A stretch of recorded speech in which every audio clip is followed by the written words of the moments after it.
berbagai sektor di Indonesia lamun nyaho insyaallah karim. Ada 4 manusia di Indonesia anu nyana korupsina. A'udzu billahi minasy syaithanir rajim.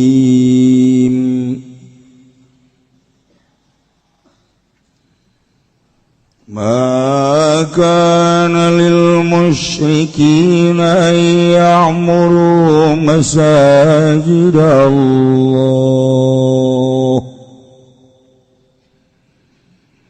syahidin ala anfusihim bil kufr ulaika habitat a'maluhum wa fin nari hum khalidun. Wallahu alamu bimuradi oranana ikut tetep kade wong kang musyrik kabeh apa yen tah ngarameakeun ya musyrikin ing pirang-pirang masjid Allah bil ifradi kalawan den ifradkeun masjid Allah wal jamilan dan jamakeun masajid Allah bidukhuli wal qudi fi kalawan manjing masjid Allah lan dodok bihi ing dalam masjid Allah syahidin alakang nyakseni kabeh ala anfusihim ing atase pirang-pirang awake musyrikin bil kufri kalawan kufur utawi mengkono musyrikin iku habitat sia-sia batalat tegese batal amaluhum apa pirang-pirang amale ulaika ya ada misyartiha kena oranana syarati amal wa finnari lan ing dalam narakahum utawi ya ulaika khaliduna iku kang langgeng kabeh. Innama ya'muru masajid Allah man amana billahi wal yawmil akhir wa aqama as-salata wa ata az-zakata wa lam yakhsha illa Allah fa'asa ulaika an yakunu minal muhtadin. Allahu a'lamu bimuradi. Innama ya'muru ing pasti ngarameakeun ngabangun masjid Allah ing pirang-pirang masjid Allah sapa wong kang imankeun ya maning Allah lan ing dina kang akhir lan tepi aman salat ing salat wa talan ngayakeun yaman zakat ing zakat walam yakhsha lan ora wadi yaman ahadani uswiji illallah ing Allah pasa ulaika maka manawa apa mangkono al mausufu Kuyentana ya ulaika minal muhtadin iku tetep saking wong kang oleh pituduh kabeh.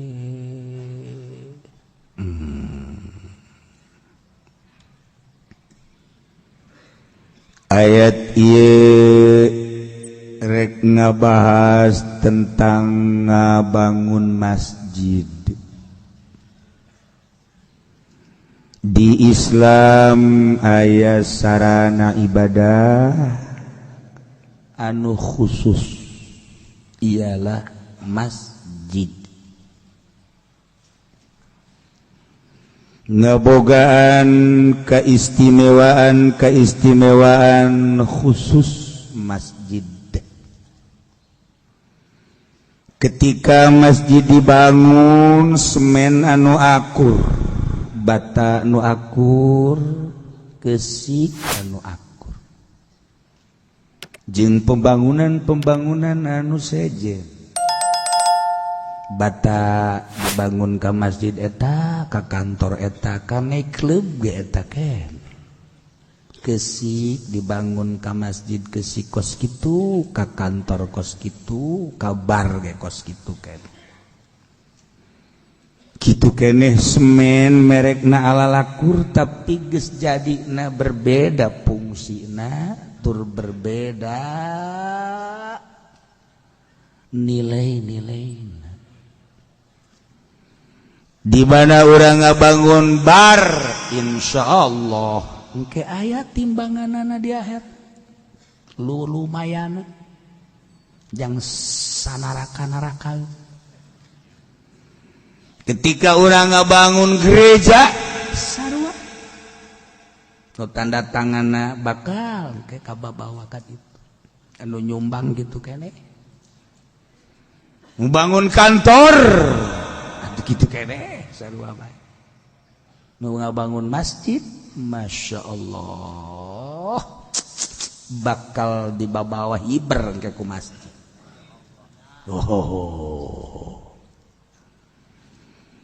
Judi beda masjid teu beunang sambarangan. Urang ngomong di masjid da beda jeung ngomong di kantor, beda jeung urang ubral obrol di desa, beda jeung urang ubral obrol di imah, beda jeung urang ubral obrol di bar, di hotel. Di masjid mah aya ketentuanana cek Kangjeng Nabi al haditsu fil masjid yaqulul hasanati kama taqulul bahima al hasisa. Ngobrol di masjid obrolan eta adalah ngalenyapkeun kabagusan-kabagusan urang, ludes kabagusan urang percis sakumaha embe kebo sapi ngadaharan jukut bae.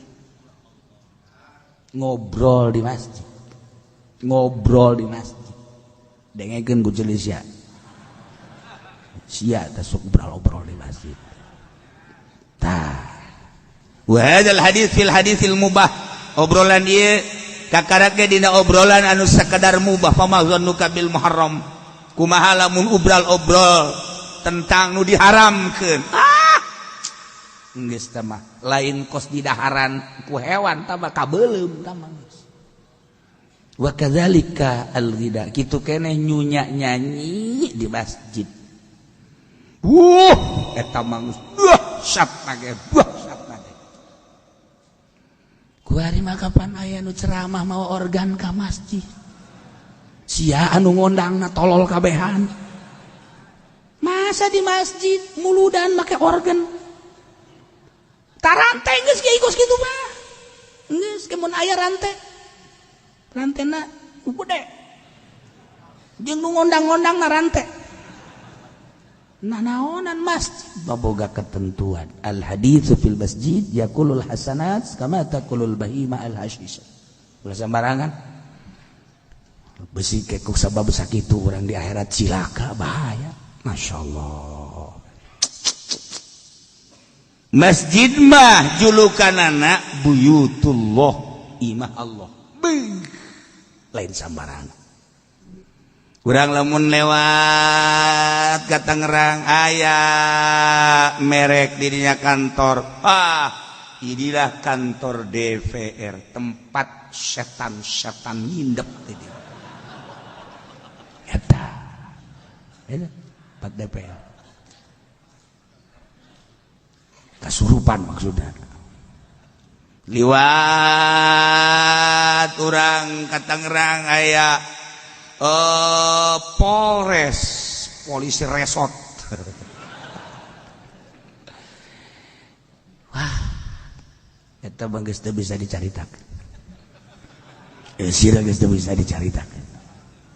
Lamun ente nyaho jejeroanana, aduh masyaallah, masyaallah, masyaallah, masyaallah, masyaallah, masyaallah, masyaallah, masyaallah, masyaallah, masyaallah, masyaallah, masyaallah, masyaallah. Kos nu hareueuh kadeulina teh kos nu hareueuh di jerona muringkak bulu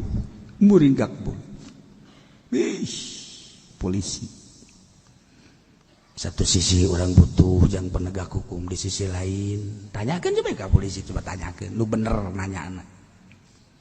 bener nanya mantak geus jadi polisi kabeh jadi sampah masyarakat. Jelema urut polisi hampir 99,9,9,9 sampah masyarakat. Hampir kabeh coba deh lagi. Di Garut bualayah teh polisi. Di Garut jadi sampah masyarakat. Di Bandung, di urang sarua bae. sebabnya kehirupna baheula gos gitu nyekelan hukum tapi ternyata melecehkan hukum polisi kecuali polisi nusuk ngaji ka dieu henteu tawa beda tawa beda bagus tawa keur ngaji mah di luar henteu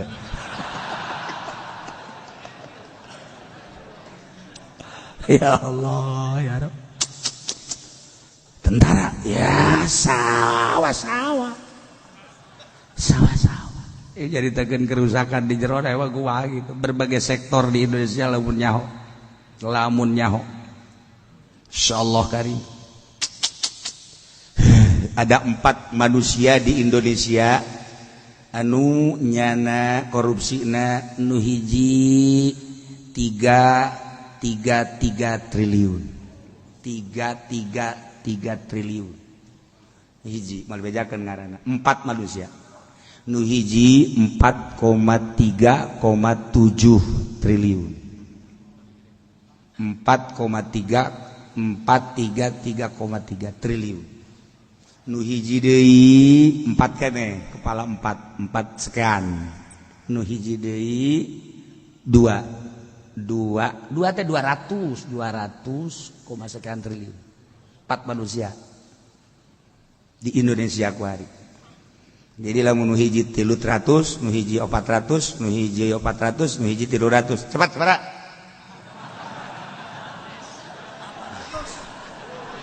uyang aing mau anak buah teh triliun urang neuleuh ka handap set tukang beca ngagoes geus ngagoes haju dihutang mayarna cak tukang beca pejit ya aing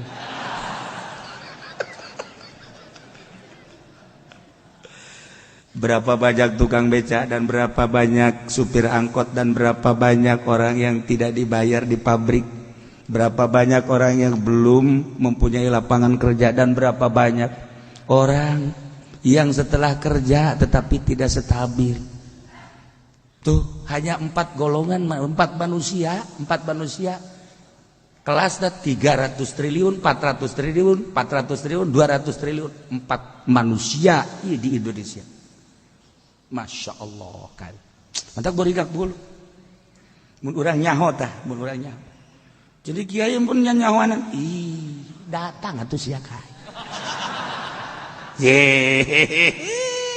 mantak teu perlu boga HP kos gitu mah ya HP mah tau yang dangdutan malulu tolol ya Allah ya Rabb ya Indonesia mantak urang neuleuh jelema gagah turun di mobil mewah seorang pejabat hati nyeri asa diturihan hati asa diturihan neuleuh rakyat coba neuleuh nyana Masya Allah karim lagu kubahannya na hirup di Indonesia neuleuh rakyat urang oh Masya Allah karim keur pembahasan di DPR sigadunya tapi ditinggali coba tah kasus-kasus modal itu di luar kasus anu kuari keur dilaksanakeun si eta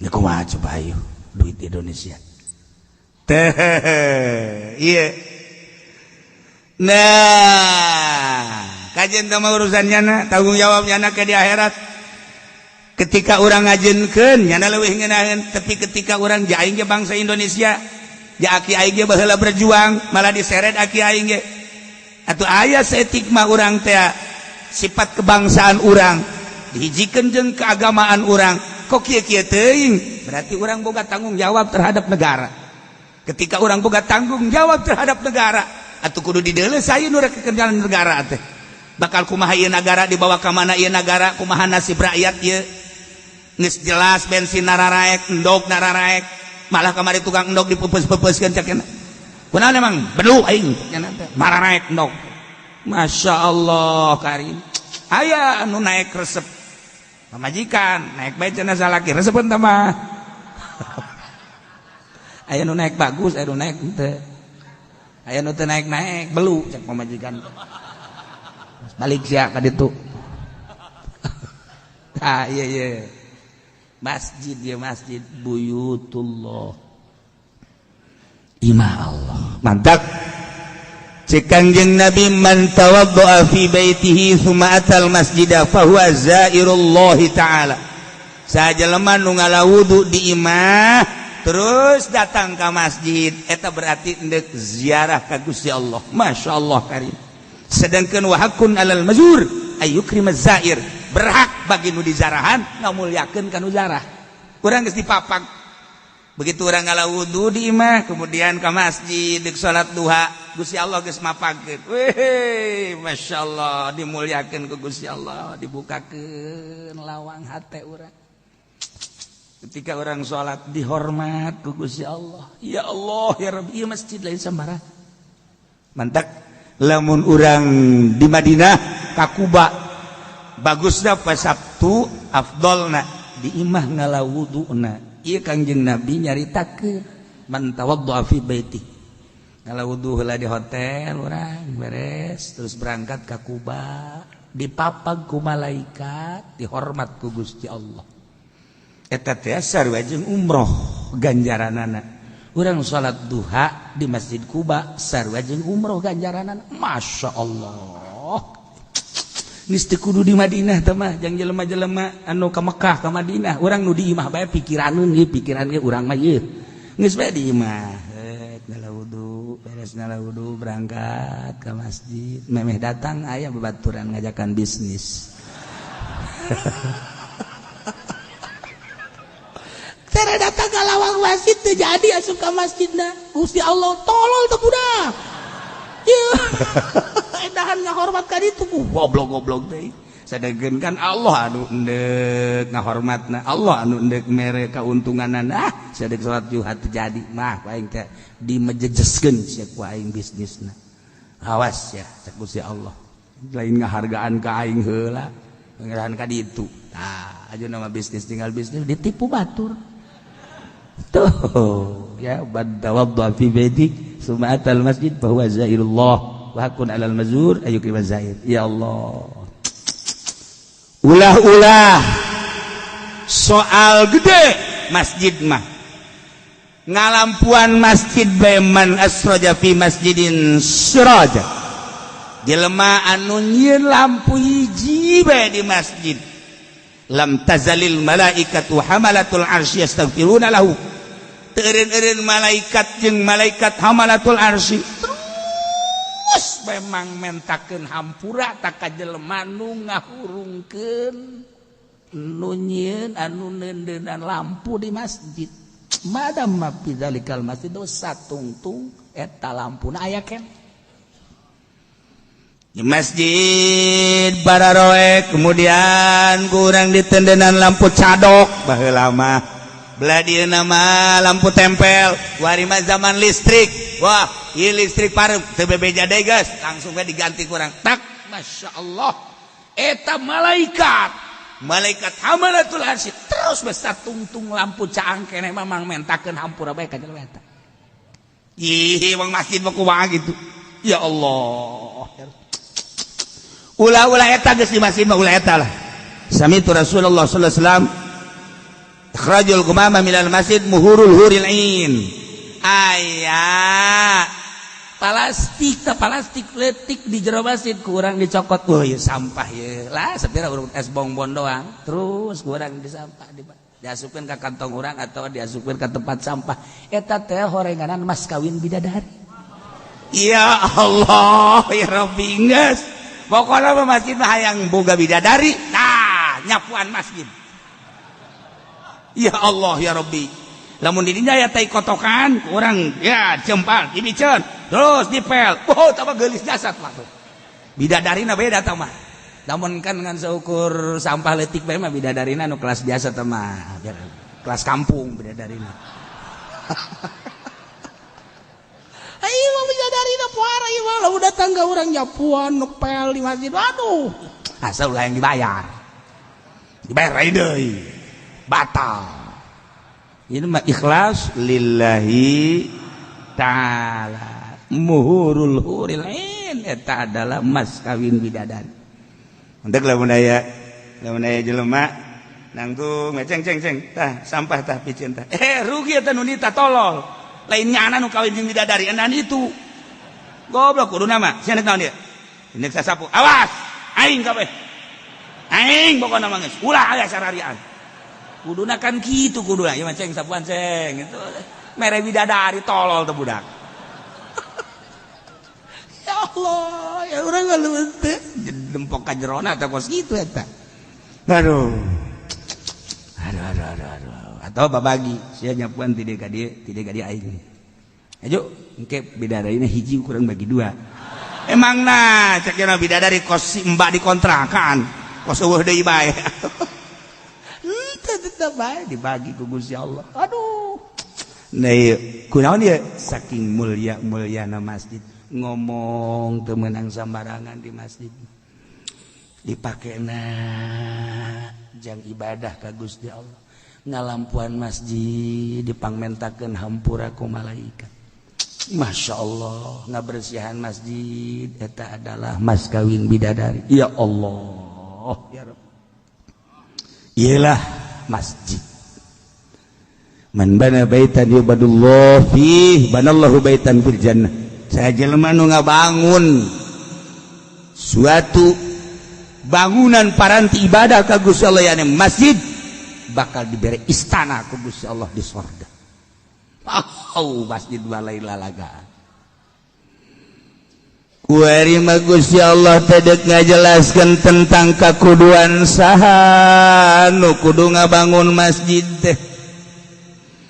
Nu sakitu poharana eta ganjaran ngabangun masjid teh loba jelema anu ibadahna nu lain nu kurang bagus tapi ketika nyana ngabangun masjid bisa salamet jaga di akhirat ku bangunan-bangunan nyana lantaran nu mantak nyalametkeun nyana salamet di akhirat bisa nyalametkeun batur ku nyana dibangun eta masjid teh kemudian jelema arar ibadah kan di dinya teh ngarasa sejuk ngarasa tiis wasilah urang ngabangun masjid batur bisa sarolat ibadah ka Gusti Allah malaikat kararumpul di dinya kapan ngararoblol be jelema teh arar ibadah di dieu ngabangun saha ieu masjid cak malaikat teh ternyata ngabangun pa anu beuh eta langsung malaikat tertuju ka jelema nu ngabangunna mantak ke di akhirat teh dibantuan ku malaikat Gusti jelema ieu mah nu ngabangun masjid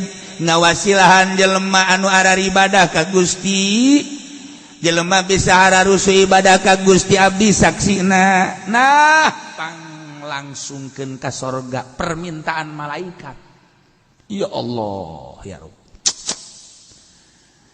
aya deui jelema batur mah ngabangun masjid teh udunan ku hayang-hayangna menang derajat jaga di akhirat aya meleg-meleg meureun ngabangun hiji ja kudu ratusan juta bahkan miliaran teu boga hayang milu we nempelkeun 1 juta 2 juta dikumpulkeun di panitia masjid ku panitia masjid pake meuli Fortuner Allah kan haju kiai deui eta kiai jelema na kiai bali bejakeun buku lagi kiai di Tangerang tah lain lah ulah loba omong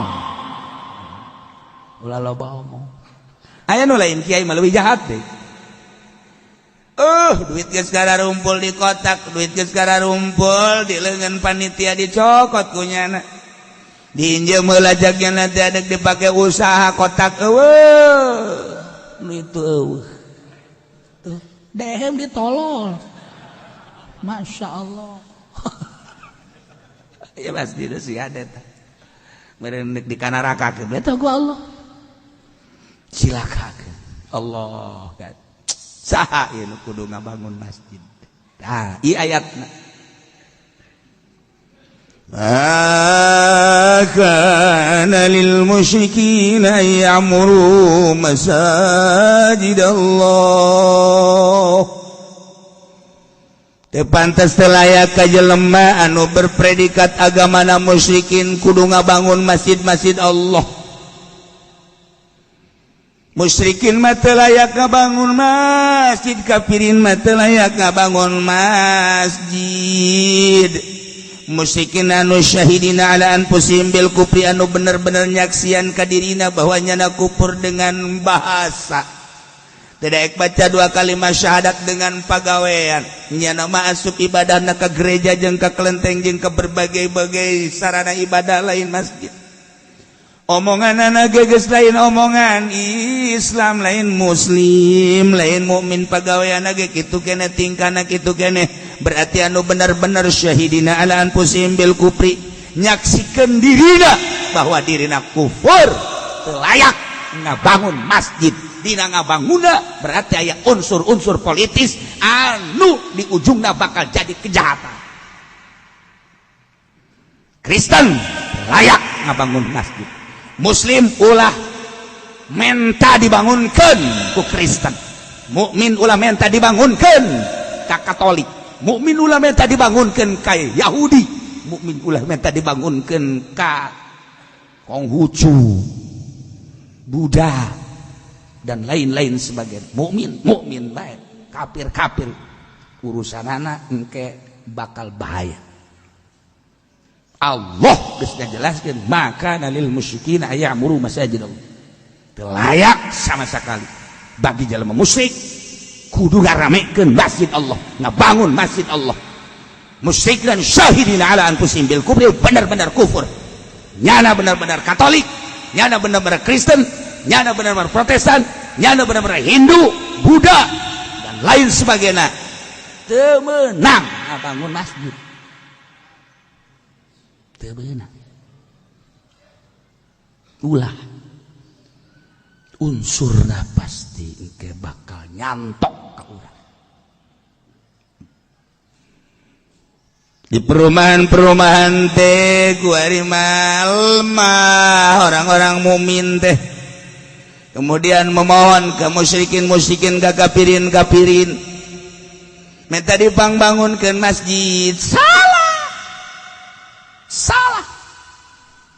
Adapun pasumna mau masalah tahu penyediaan yang masjid untuk ngabangun masjid mah tetep baik kudu urang sebagai mukmin.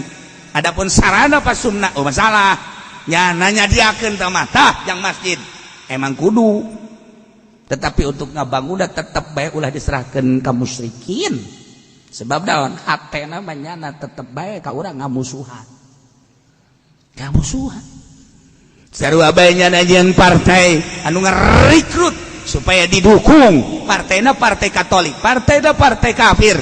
Tah eta haram ngadukung ka goblok jelema anu dukung ka partai kos kitu. Asana di dunia kene ku galedeg ta jelema.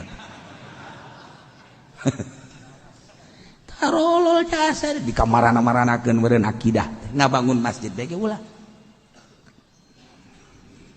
Sabab nuzul ayat ieu teh kieu nu sabenerna mana jamaatan min ruasai Quraisyin usiru yauma badarin. Ketika perang Badar pemimpin Quraisy teh tertawan ku mukminin. Di antara pemimpin Quraisy do tertawan adalah paman Kangjeng Nabi Muhammad sallallahu alaihi wasallam nu ngaran Abbas. Encan asup Islam saat eta. Allah karim. Abbas bin Abdul Muttalib. Ya Allah. Kangjeng Nabi boga bapak ramakna ku anjeun namina Abdullah bin Abdul Muttalib. Boga adi ngaranna Abbas. Jadi Kangjeng Nabi paman ka Abbas. Tah eta teh can asup Islam. Ketika perang Badar, Abbas teh paman Kangjeng Nabi, perang jeung Kangjeng Nabi. Kangjeng Nabi alo berarti perang jeung mamang. Tertawaan mamang. Masya Allah. Akhirnya rombongan mukmin kan datang ke tawanan-tawanan lantaran ayah Sidina Abbas. Didinya nyengserikan para mukminin teh. Wahai paman Nabi, wahai Abbas anu mulya. Kunaon atuh maneh saat ieu masih kene can nuturkeun Allah nu bener. Muhammad teh Nabi, Muhammad teh Rasul. Anjeun masih kene mempertahankan kasyirikan. Teu boga kaisi. Batur geus ariban. Di mana di meni geus ngadukung. Wahyu geus terus-terusan datang. Ai mamang ku anjeun kos kieu.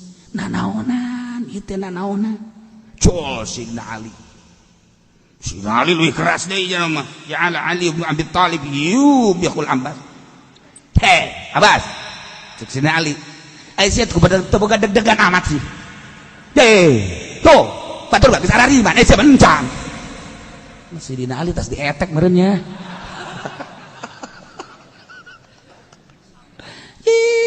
Si godon kitu teh atuh deuleu batur bisa lari mah perang ke surga isya nu pae. Parang sana. Atuh kunaon merangan Allah maneh mah Muhammad ku sia di perangan. Haju sia koti aturahmi pegat jeung dulur. Nanaon cek Sidina Ali. Diisin-isin Sidina Abbas. Cek Abbas malakum tadhkuruna masawiyana wa taktumuna mahasinan. Maneh kunaon sih deuleu kula teh nu gorengna bae. Deuleu atuh nu bagusna.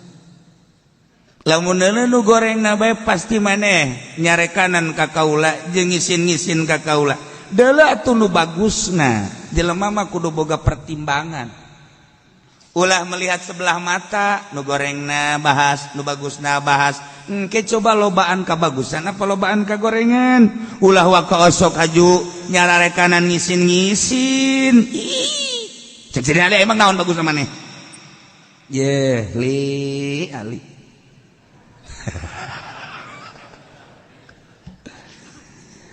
Halakum hasinukum memang cek Sidina Ali ai kitu maneh henteu neuleuh kana kahadean pan ulah ge boga kahadean aya kitu kahadean naam mana coba kahadeanan nahnu afdalu minkum nu'ammirul masjidal haram nahjubul ka'bah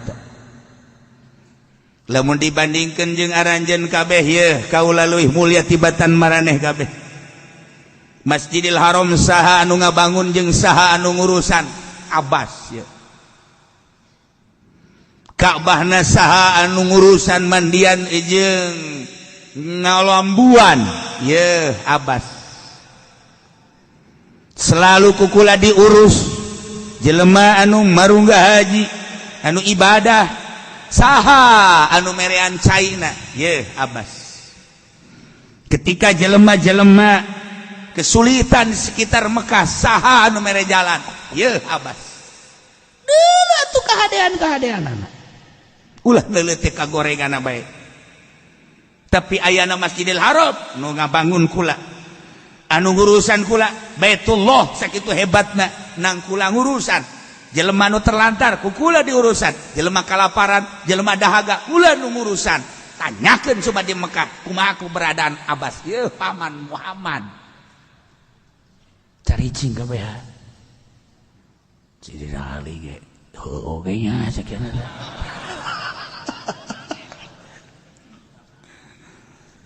Tapi ternyata horenganan ucapan Abbas kos kitu teh henteu sambarangan diperhatikeun ku Kangjeng Nabi. Kangjeng Nabi teh tadarruk ka Gusti Allah, teh lila turun ayat malaikat Jibril. Malaikat Jibril nurunkeun ayat maka lil musyrikin ya'muru masajidallah. Layak Muhammad bejakeun ka para musyrikin untuk ngebangun masjid. Khususna Masjid Haram kudu dibangun ku Abbas. Umumna seluruh masjid nu mantak dijamakeun masajidallah ieu teh litazim sebab imam daripada seluruh masjid. Jihad daripada seluruh masjid sadunia menghadap ke Masjidil Haram kabeh nanti dijamakeun masajidallah itazim kompas kurang di satu khususna Masjidil Haram anu keur dipermasalahkeun ayeuna umumna seluruh masjid di dunia teu layak teu bagus teu wajar masjid dibangun musyrikin ulah masyaallah. Andai kata terjadi ngabangun Masjidil Haram model Sidina Abbas meme asupi Islam atau masjid-masjid anu lain dibangun ku para musyrikin ku para kafirin kumaha engke di akhirat apakah aya ganjaran ulaika habitat a'maluhum. Musyrikin anu ngabangun masjid, khususna Abbas ngabangun Masjidil Haram, anu bener-bener menguasai tentang haram jeung Baitullah na, umumna mah tu kabehan di saantero negara dibangun kunyana, habitat a'maluhum, sia-sia amalna. Kunaon emang? Sebab kuncina ngamal kudu iman ka Allah. Li adami syartiat, teu aya syarat amal, sebabnya na kufur. Hanya sebatas untuk dilihat bahwa nyana bagus. Hanya sebatas berarti toleran anu luar biasa. Ternyata agama Kristen teh toleransinya tinggi, bisa ngabangun masjid. Ternyata orang Buddha teh hebat toleransinya. Aya kebersamaan jeung urang teh. Urang na bae ieu anu lemah teh. Ujung-ujungna kan urang ngomong kos karari itu tah, terutama bangsa di kalangan pemerintah. Kurang bagaimana dia bangun masjid, kurang bagaimana dia bangun masjid dan lain sebagainya. Ieu mangan sakadar hayang diararaku doang manehana nama. Ujung-ujung nama ka urang teh ngabusuhan kajen kukumaha. Sakali ulah. Nyana dek nyumbang orang, tidak boleh. Nyana dek ngabangunkeun masjid teu hanai. Ulah. Urang nu tanggung jawab. Nyana ngabangun masjid yang menang ganjaran, habitat a'maluhum teu. Sama sekali. Di akhiratna di akhiratna wa finnari hum khalidun. Di akhiratna abadal abidin, salilama we di neraka jahanam. Nyana ngabangun masjid, nyana nyumbang masjid, naona lantaran syarat amalna kafir. Kafir bahkan sekaligus ditimbang na gengke. Timbang mah timbang. Ngan kan bebelahanana ai urang makan ieu amal bagus katuhu, ieu amal goreng. Geus ditimbang ge. Salat bagus. Puasa ya haji. Hah, bari ka gorenganana coba main gaple aya deui, main remi aya deui, main judi aya deui. Ka dieu ngagilek. Urang makan kos gitu. Brus ka neraka. Ai kafir mah ieu nu eueuhan ieu imanan tinggal sabelah. Mantaknya nama dikolektif, dirut sekaligus. Dirut saumat atau saprovinsi guys dah. Saprovinsi, ya Banten, mana Kristen? Dirut, set, brusu. Brusu, ayo orang makan ayat tuh, orang di tengah di dia, set, timbang, ngaji, tak, masya Allah, mantap. Salat tehusu gayaan lah tep iya kari. Puasa sanajan pindah dahar ge lumayan. Ya karim haji sanajan motoan we ge ditu ayalah. Ya karim. Belum ada ya. Dagang karung oplos. Nyana geus deulekeun bae. Wah. Bahaya. Ya karim. Aduh, pulang ngaji ngabonceng jahe. Masya Allah, geus kieu jalan molotot bae. Macan angeus ye. Wah. Ya Karim, ya Allah, ya Rabbi, ya Allah. Hutang ka tetangga teu dibayar ku nya. Geus leutik hate nya nasib. Miring ka dia.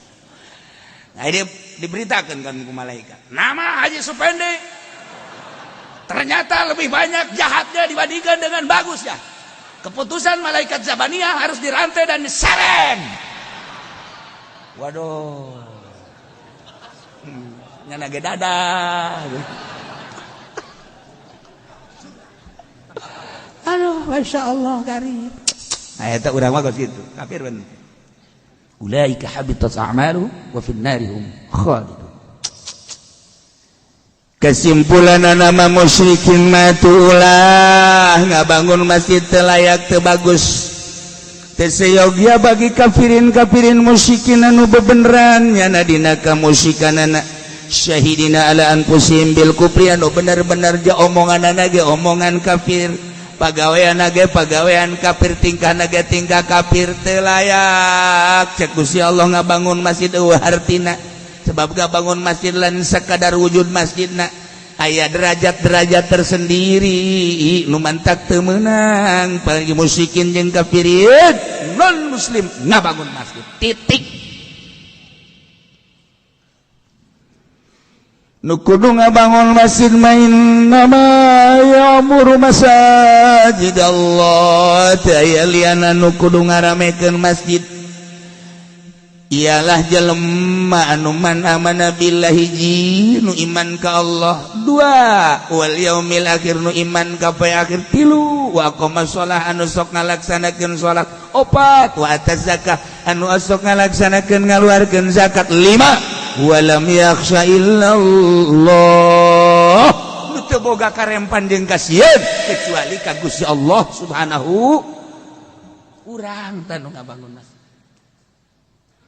bahasa lagi innama ya'muru wa adawatul qasi illa innama atau la taqdimun. Ieu bahasa mun geus make innama berarti pasti qasar. Jadi bangun masjid baula diserahkeun ka kafirin, ka musyrikin, ka non muslim, saha nu kudu bangun masjid layakna jelema anu kasifatan kulima. Hiji man amana billah nu iman ka Allah, nitah nyieun masjid da Allah, urangna iman ka Allah, haju ngabangun masjid, mantap nyambung. Berarti ketika kafir ngabangun masjid teu iman ka Allah, sedangkan paranti ibadah ka Allah atuh teu nyambung, berarti aya unsur lain anu urang bakal eleh. Nomor kedua wal yaumil akhir, sebab dampak ieu masjid bakal engke kapanggih di akhirat. Iman orang ka yaumil akhir, ngabangun orang masjid nyambung atuh. Engke di akhirat masjid bakal dijieunkeun perahu kapal yang nyalametkeun umat-umat anu cilaka. Tilu wa aqamas shalah, emang paranti salat masjid mah. Jang naon atuh dibangun ge ai haju leuleungan mah teu dipake salat. Jang salat. Urang ngabangun masjid kemudian datang jelema ka masjid, ya Allah ya Rabbi, bangga urang, masyaallah karim. Kunaon banggana? Aya keramik urangan di dinya, masyaallah aing pernah 10 meter ngahutang ka masjid acan dibayar gua di ge. Tah eta aya satu kebanggaan. Aqamas shalah, obat wa ataz zakah. Lantaran biasa nak baheula zakatnya ditampung di masjid. Kemudian fakir miskin datang sebar-sebar kan di masjid, fungsina jang syiar agama ataz zakah mata dibuat di Al-Quran jeung walam yakhsha illallah, teu boga kasieun jeung karempan kecuali ka Allah lillahi ta'ala. Ulah aya unsur-unsur selain daripada Allah, urang makan loba kasieun. Sia bangun akunan ngagantar aya atasan aing teu bagus, sia kunaon eta ngabangun, waduh dititah ku komandan aing teu bagus. Hiji bae boga kasieun mah Allah, sebab urang diciptakeun ku Gusti Allah, diurus ku Gusti Allah, bakal balik ka Gusti Allah. Allah nitah beramal, ieu amal naon ieu panitah Allah, ke urang bakal ngaharep kana nitahna sieun aing mah. Lantaran amanah ye, sia diberi amanah ta ilmu dipake naon sia ta ilmu, sia diberi amanah ta umur dipake naon ta sia umur, sia diberi amanah ta dunia dipake naon ta dunia. Emang orang moal dihitung. Sabaraha taun aing mere umur ka sia, salila sia pemuda datang ka paeh teh sabaraha taun digunakeun naon ku sia umur sia. Tah eta tah nu bakal urang bakal ditanya. Aing mere dunia ka sia, dunia sia teh nu aing, tapi dititipkeun ka sia dipake naon ku sia. Ayo aya tulisan-tulisan anak ita tanu pake kasieun. Ayo dibere ilmu sia ku aing, ha? Kurang kumaha aing mere ilmu ka sia digunakeun pake naon salila hirup ilmu sia teh. Amanah eta teh ti aing teh disampaikeun jeung unsur penyampaianna kumaha. Ayo coba. Masyaallah lamun urang ke ditanya ke di hareupeun Allah kumaha. Walam yakhsha illallah. Eueuh kasieun kecuali Allah. Hiji bae. Di dunia paling ditembak, di dunia paling ge di itu penjara, di dunia beres, tapi di akhirat selamat. Imam Hanafi mah diseret, kita nyaritakeun, ngomongkeun bahwa Al-Qur'an jadid, bisa Al-Qur'an gadib. Seret manehanana. Saya seret sidang deui. Sidang tanya, kumaha ieu jadid apa hadis? Kodim apa jadid? Gadib. Sakit tugas di kuyuk kata penjara. Kajen cek Imam Hanafi. Masya Allah, justru di jero penjara Imam Hanafi ngarasakeun kalazatan ketemu jeung Allah Subhanahu wa taala. Eta mah hanya sahabat. Di jero penjara terasingnya jeung makhluk-makhluk. Nikmat poregadan di penjara. Bisa wusul ilallah. Bisa ningali ka Allah ku mata hati. Ya Karim Allah. Nah, mantap masjid nu ngabangunna urang sebagai mukmin. Sakumaha tadi keistimewaan masjid anu luar biasa. Lamun jelema boga dunia kemudian haju siap ngabangun masjid, terutama di pinggir jalan. Di pinggir jalan.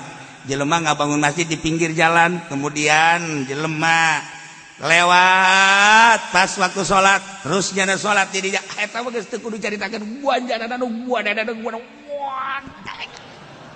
wah eta mah carita nyadiakeun sarana sholat di pinggir jalan saha anu liwat butuh sholat geus wah rajasa ya Allah ya Rabb wah rajasa tuh gaya jelema peting-peting jam 12 kahujanan aju manehna teh anu leuwih mah nu sugih ajunya nah hayang endong keketrok ka imah nu sugih ketrok siapa nu sugih saya ada apa ini saya kehujanan oh iya saha ulah terus bae bari dibuka ke lawang saha sih sabenerna hayang dihormat jana ulah minantu Allah boharamat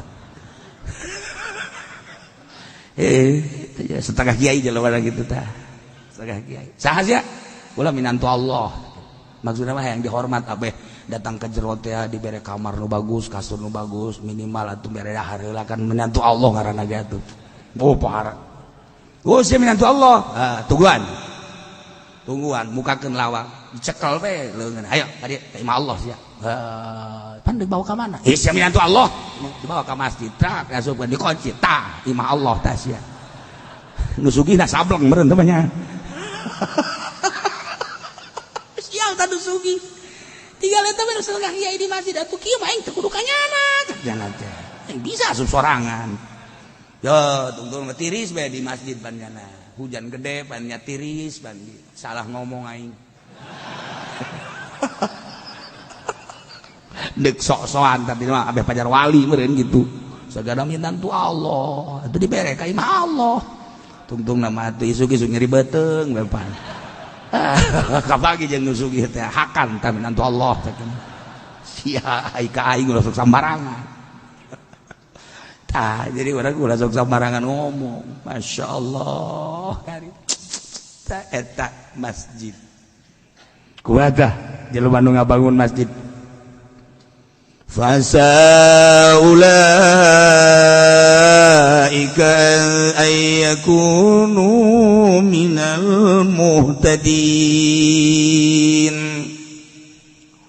maka berharap jelema nu kasifatan kulima sifat tadi teh hiji mana billah dua wal yaumil akhir tilu aku masalah obat atas zakalima walam yakhsha illallah etamau ayakunu minal muhtadin jelema eta anu menang pituduh ti Gusti Allah subhanahu wa ta'ala. Namun orang mampu ngabangun masjid ku sorangan luar biasa teu mampu atuh kuduaan teu mampu urang kulimaan teu mampu mah atuh urang babarengan bae jeung masyarakat ieu urang babarengan ngabangun masjid ulah sok diserah-serahkeun ka kafirin ka musyrikin ka non muslim bahkan lamun aya nu nyumbang cek fikih mah teu naon nu nyumbang ti kafir teh tetapi cek ahli tasawuf teu kudu gagah muslim lantaran dititahku Allah mual misrek nu nitahna ge Gusti Allah asal urangna nu bener Allah maha kaya maha segala-gala engke ge loba anu urang aneh lamun urang nuturkeun perintah Allah loba nu aneh ge bakal lamun urang teu nuturkeun perintah Allah kara abang secupet Allah nu nita tuh nyin masjid ditita ku Gusti Allah ayo geus huluan ku urang lamun urang jadi tokoh masyarakat bangun urang ulah sok hayang ulah sok ieu duit kumpul dipake heula usaha ta eta nu kosokara itu sababaraha panitia masjid anu haju maot panitia masjidna ternyata anakna dararatang ka imah aya tulisanana ieu abah teh jadi panitia masjid ieu duit masjid di dahar kunyana cenah kiai teh nyaho ka mana ngaleosna jumlahna aya 150 sekian juta kumaha cenah teh kiai ganti waduh cenah kiai ganti duit nanti mana aya kene sawana tahu aya jual ganti karunya nyana di jero di jero kuburan ya Allah ede jelema anu ngahutang ti panitia masjid ai panitiana mah tuh henteu ngan dihutang ku babaturanana dipake usaha aju teu dibayar teu kumaha cenah kiai teu kumaha bayar gitu kiai mah cenah ngeunah bayar atuh kami jang mayar terserah sia ieu cenah kumaha atuh kitu bahaya guys dibayar itu duit masjid Masya Allah si gade loba jasa kasus masjid aya deui ustadna nun teu daekeun diganti manitian masjid pokona salila aing hirup masjid mah ieu mah dikontrak waing bae di urusan mah teu jan teu ieu duit mah ngalir bae di masyarakat diberitakeun teu naon teu ulah loba omong pokona mah sia mah hayu bae deuk jariah mah jariah bae geus kumaha aing bae gorenganan dileg-legan boh alabatan orai karung eta aya di nu kos kitu eta carita masjid mah aya eta nu kos kitu goreng aja jeleumana wah cenah kieu cok nyaho bae kadeulek wae ulah hudang ulah tenang jangan ku batur tuh sia masjid ya Allah geus bogoh anu majahot bayang dibayar mah teh mah tololna deui ti tolol teh masih 5 kilo ka ditu cenah kiai tinggal kiai bon nyahut bah mapan salat Jumat teh mah tuh kok hayang dibayar kecuali adzan mah masalah teh hayang dibayar ge tapi ai khutbah mah tuh ulah masyaallah kari do cerita mah kieu cuma teu nyahoan coretna bawa ka dieu sia kitabna nu mana ayo coba khotib kudu dibayar ayo coba ka dieu soekeun sungut sia we sia heran aing mah engke mah nya salat lohor ge hayang dibayar asar magrib pangmayarkeun aing geus mending ngasupkeun kunclungkeun ka sumur pareu mabak cor ayo heran di akhir zaman sholat itu di mah puasa ge hayang dibayar sia ambo parang sana Fasa ulaika ayyakunu minal muhtadin ialah jelema-jelema anu ngabangun masjid nu kasipatan kulima iman ka Allah iman ka yaumil akhir ngalaksanakeun salat ngaluarkeun zakat teu boga kasieun kecuali ka Allah na ialah yakunu minal muhtadin nyana anu menang pituduh ti Gusti Allah Subhanahu wa ta'ala ngan eta tah ayat tungtungan walam yakhsha illallah ulah boga kasieun kecuali ka Allah jadi nu di deuleu ngabangun masjid majlis mushola pondok pesantren hiji be Allah ulah aya unsur-unsur nu lain karak ya Allah ya. Jadi kesurang jelas atuh guaring mah instruksi ti Gusti Allah tinu bogana tinu khaliqul makhluk siga geunaheun urang dibangunkeun masjid ku musyrikin horenganan asal siga ngeunaheun urang tararis dibangunkeun ku kafirin horeng salah teh nu kos itu teh horenganan boro-boro ngabangun musyrik mah asup ka masjid ge haram hukumna asup ka masjid haram hukumna, kafir asup ka masjid haram hukumna, non muslim asup ka masjid haram hukumna. Masya Allah tuh ngomong ngapaun. Lamun aya DKM kuarinde kedatangan tamu, kemudian tamu teh kafir, hajuna gayakeun acara di masjid haram, kafir asup ka masjid. Kuaril Kapolda Banten teh kapan Kristen, sedangkan di orang teh loba acara-acara. Nah ieu Kapolda asup ka masjid haram, asup ka masjid dah haram. Dikecualikeun aya kepentingan negara. Asal geus kecuali bae kan eta mah toleransi urusanna. Aslina mah kan haram. Aslina mah haram. Kecuali aya kebutuhan urusan politik kebenarannya bergelut di kewilayahanana. Anu memang kumpulnya di masjid dikecualikan masalah sebatas nyaritakeun kepentingan negara di luar eta tetep haram. Bahkan lamun urang ngabangun masjid kemudian aya tukang bas nate non muslim haram masjid dibangun ku tukang bas lain muslim. Dengekeun ku ceulis ya. Cuma ngaji bebeneran ya ceulina buka. Bangun pareureum bae heran. Ente cenah kiai lah ya kaseueuhan teh nguduk ajan kokomah ge. Yes, ya jadi minantu Allah kabeh. Gara di beuteung sia ge. Oh. Sagali deui musyrikin kafirin manul muslim boro-boro ngabangunkeun masjid. Asup ka masjid ge haram. Lamun DKM ngamenangkeun asup ka masjid ka kafirin tungguan gara modar ge di akhirat dikarebegkeun di neraka. Kecuali aya kepentingan anu patali jeung nagara nyana kebenaran keur bergelut di negara, contoh model Kapolda Banten. Kemudian nyana asup ka masjid lantaran aya hiji nu rek disampaikeun. Nah, eta mah utang hitung setelah nyampaikeun nyana geus teu meunang diuk di masjid, kudu di luar. Wani henteu sia ka Kapolda kos kitu. Ayo coba. Bapak Kapolda yang akan menyampaikan tentang urusan situasi dan kondisi keamanan di Banten. Dengan demikian dipersilakan untuk memberikan mau itu atau nasihat-nasihatnya yang bertalian dengan keamanan Banten. Dan setelah itu Bapak Kapolda harus duduk di luar masjid.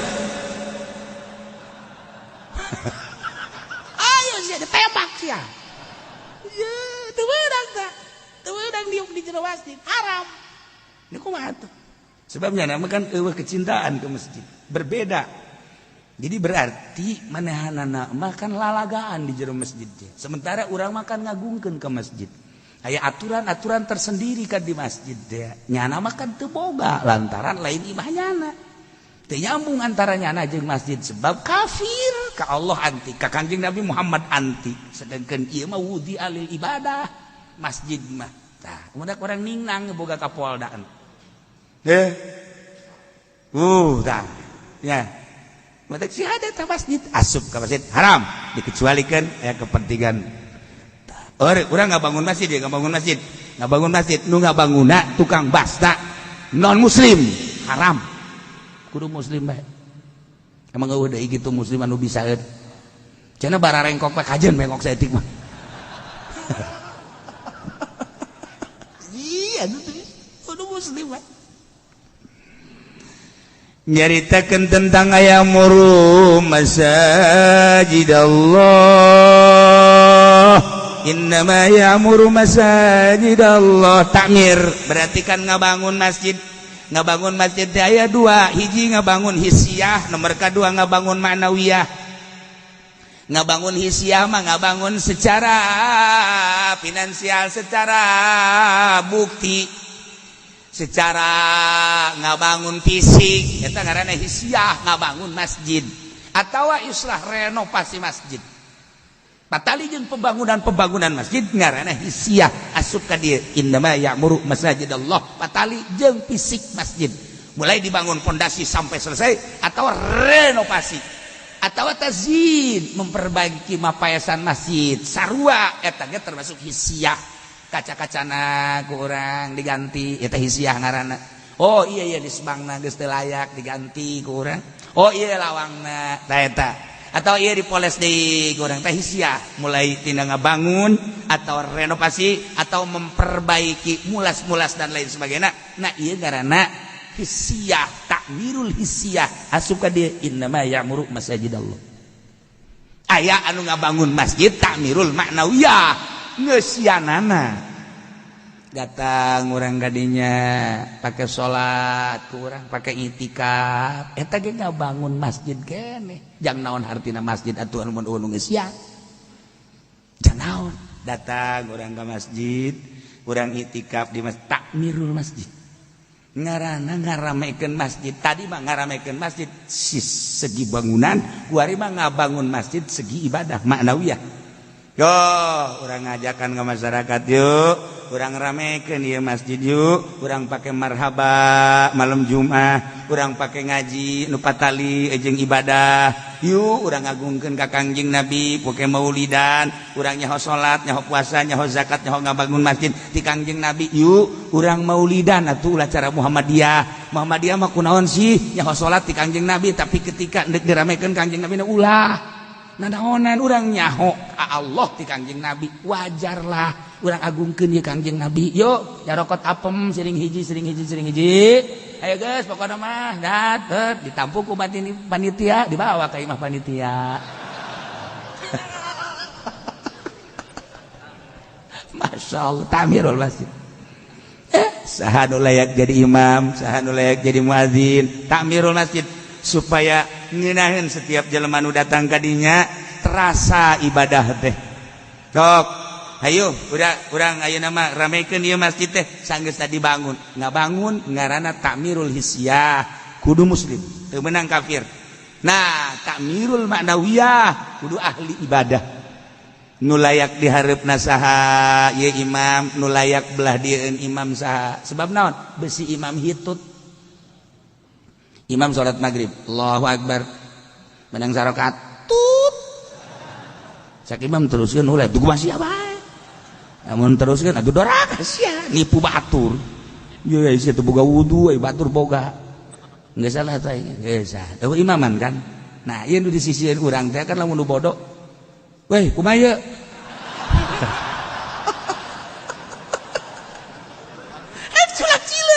coba kalau lamun dia rutukan mah da haji pendek kabeh kan bingung nya na mana yang dawa salat masing-masing waduh instruksinya na kudu batal pancen eta tapi kan lamun sigrep bae nu di tukangna ustad atawa kiai tut maju ka ustad bismillahirrahmanirrahim nyahoan kan di tukang weh ganti suara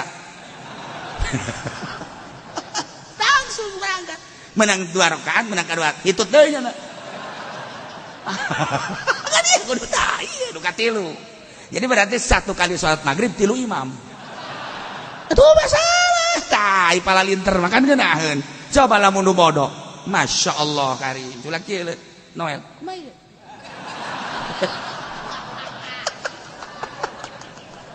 tah ieu mah kula mah deuk gabejan nu kudu cicing tukangeun imam nu ngarti gitu maksudna lain deuk nanaon abeh beusi selip imam nah iya langsung set kan kadinya Masya Allah karim ulah sambarangan termasuk khutbah kan sholat ketika teu akul syarat rukuna pan aya syarat tetep khutbah mah sebab tah mah gak ganti sholat iya hamdalah salawat Quran wasiat doa eta kan kudu teman meunang teu ketika teu akur ya je padieu doaan atau sholatan turunkeun naik saurang jangan aku lain diturunkan lu mau orang langsung alhamdulillah salatu wassalamu ala rasulillah tadi kula ningali ka empang ningali lauk teu parapan seorang lauk betok kok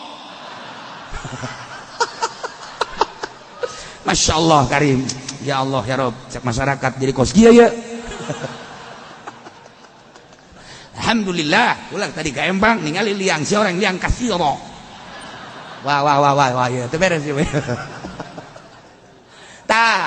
eta nu ditukangin imamna ulah sambarangan guys aping si imam besi kesalahan besi batal set langsung plek nina mantak haram Madinah Mekah seperti eta teu rasa ku urang pernah kamari kula keur umroh kamari imam batal imamna batal langsung keluar ganti kan nina ulah sok kaju di arah rantep kos gitu ketungtung nama lain mah batal ke kajian karunya muatan dek terus bayar goblok beneran jadi bayar pan jadi imamna emangna angkot iya geus aya tamirul hisya ngaranna segi pembangunan anak baik ti mimiti pondasi sampai selesai atau renovasi atau tazin atau mapayasan supaya bagus nah iya asupkana innama ya'muru masajid Allah tetap kudu man amana billahi wal yaumil akhir wa aqama shalah wa tazakka wa lam yasha illallah.